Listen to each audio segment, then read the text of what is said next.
Scent control, touchy subject. Let's talk about it.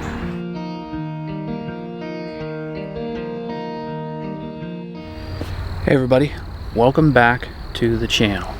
For those of you new here, my name is Jay, and as you can see, we're going to be talking about scent control. Yeah, nice controversial topic that has made quite a few companies out there in the outdoor industry many fortunes over the years. If you stick around to the end of the video, I will go over what I think is the best form of scent control that you can use out there in the deer woods.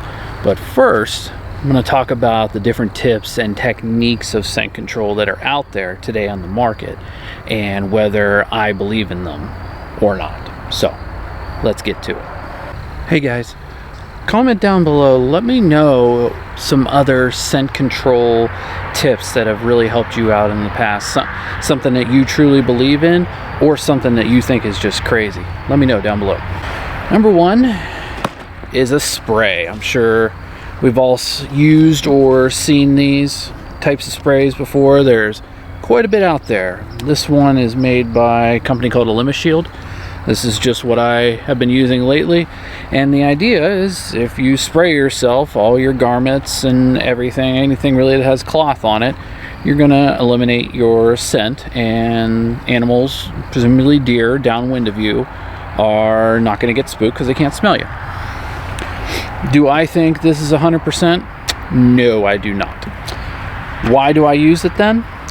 I think what these sprays do, in combination with the detergent and all that these companies also sell, I've tried so many of the different companies out there, and I've noticed no real difference between the companies. So what I think this actually does, and specifically what I use this spray for, is pretty much my knees down on my pant legs and then my boots. I think it eliminates your scent signature to a degree. What I really think it does is you're walking on a deer trail, and let's say a deer comes by half an hour after you walk by. I kind of think that they can't 100% tell if that scent signature that you're leaving on the ground is fresh or if it's a couple days old maybe. Whether that's true or not, I don't know, and I can't really prove it at all. That's just what I think, because I've gotten pictures on my cameras of deer, both does and bucks, coming past my trail that I walked in on or somewhere where I stepped, and they don't seem too bothered by it. So is that enough to 100% say that this will help you in the deer woods when a deer's downwind of you? I don't think so, because I've sprayed this on my clothes everywhere plenty of times, and I've had deer downwind of me and they start blowing. So, but I just think this gives you a fighting chance potentially with anything crossing the scent trail that you came in on. So that's number one. Number two is the clothes or the garments that you see out there that are supposedly scent proof, or they have whatever kind of technology. And just about, I feel like all the hunting clothes out there nowadays have something in there to prevent odor or some kind of antibacterial technology that prevents odor. Do I think that those are 100% every single time, and that if a mature buck's downwind of you, he's never going to smell you 100% of the time? No. Once again, very similar to the spray.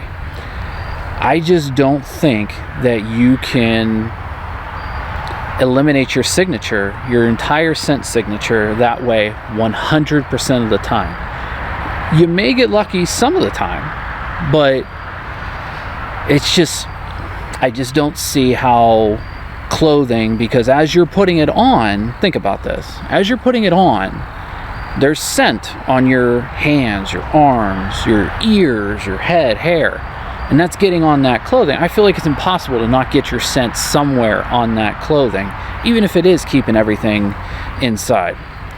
Now, whenever I'm looking at hunting clothes, specifically, I don't really care if they have some kind of scent technology with them. I care more if they have some kind of odor technology. Especially, that's why I like merino wool so much, because it tends to not stink, at least to us. I feel like a deer could probably smell it, but humans, we can't. So then I can wear stuff a little bit longer without having to wash it.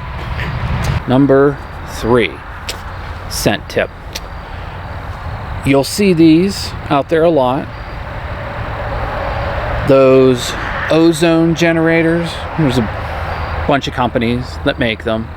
Some of them, you know, goes into your bag and everything where you keep your hunting clothes, and it, you know, creates ozone in there that's supposed to get rid of scent. Or something that you take with you up into the tree. You hang it above you or on your tree stand somewhere. Again, I just don't think something like that will get rid of your scent every single time 100%. So, and especially when you start getting into those machines and contraptions, you're starting to talk a decent amount of money. I know some of them, they go for like $500-$600. Some of them, there's probably more of them out there that go for even more.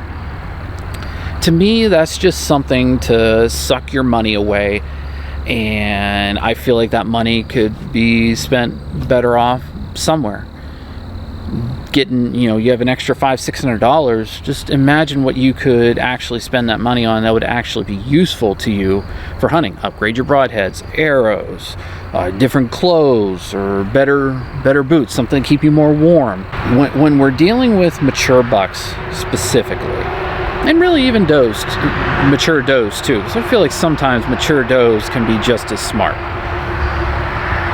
I just don't think there's a contraption, spray, or clothing out there that 100% of the time, if a deer is downwind to you, they won't smell you. It's okay. So, the scent contraption machines, just not for me, in my opinion. I feel like it's a good way to save money by not buying one of those things. So now we made it to the end, and you're probably wondering, geez, he just trashed the sprays, the clothing, the ozone generators. What possibly could be my way of scent control? My favorite way of scent control is stand location.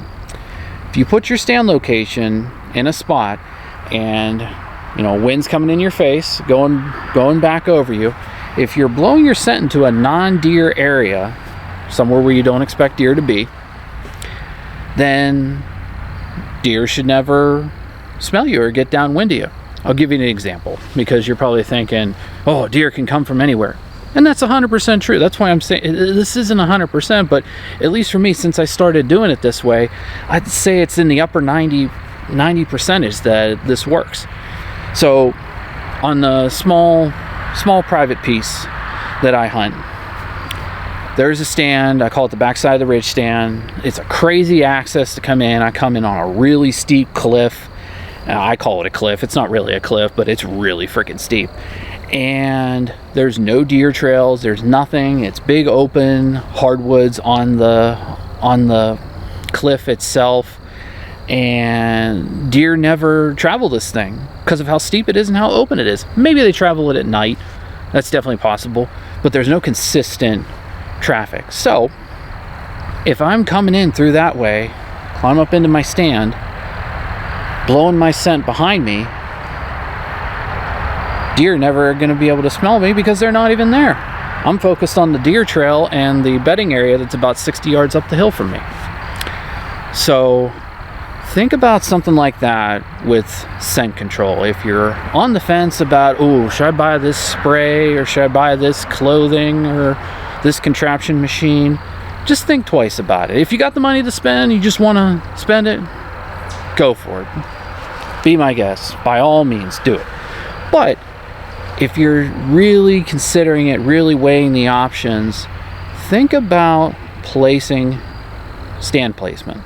Think about, are deer gonna be coming downwind of me? Think about how the deer are actually traveling. And I think that's something that'll help you out at the end of the day. Thanks for watching, guys. Leave a comment. drop a like, hit that subscribe button too if this is content that you enjoy. It really helps me out. And since we're really getting into the heart of the season here, don't forget to shoot straight out there. I'll see you into the next one. Bye.